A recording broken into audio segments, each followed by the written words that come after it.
A former church staffer from DeForest will spend the next few years in a Wisconsin prison before being deported back to his home country. A Dane County judge handed down the sentence this morning for 31-year-old Rajnal Rehmat, convicted of having an inappropriate relationship with a teenager. Tahlil Moeddin joins us now with more from this morning's proceedings. Tahlil?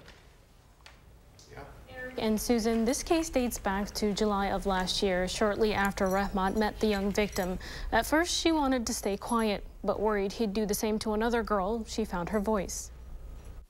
But these words, this phrase here, when I was nervous and uncomfortable and I said, I don't know, that did not mean that I wanted you to do what you were doing.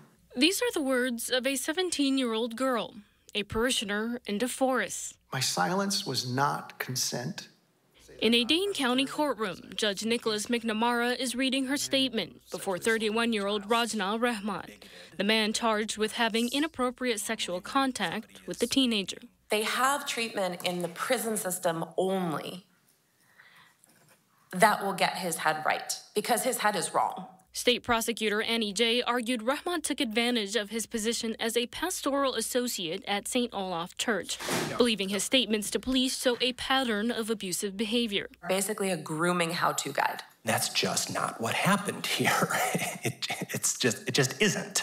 Rehmat's defense attorney Adam Welch pushed back, arguing there was no evidence to suggest the 31-year-old groomed his victim. The failing here is that Mr. Rehmat should have known better. Rehmat pled guilty to one count of child enticement in February. He's now sharing his regrets. I have learned a lesson from my mistake,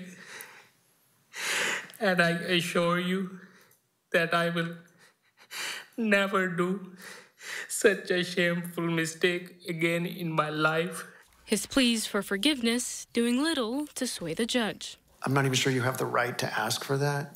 As she says in her own letter to me, and addressing you as well, that she's not sure she can forgive you, but she will never forget what you did to her. All parties involved in today's proceedings asserted Rehmat's crime is not an example of a systemic church failure. According to the prosecutor, the Diocese of Madison did everything right in this case.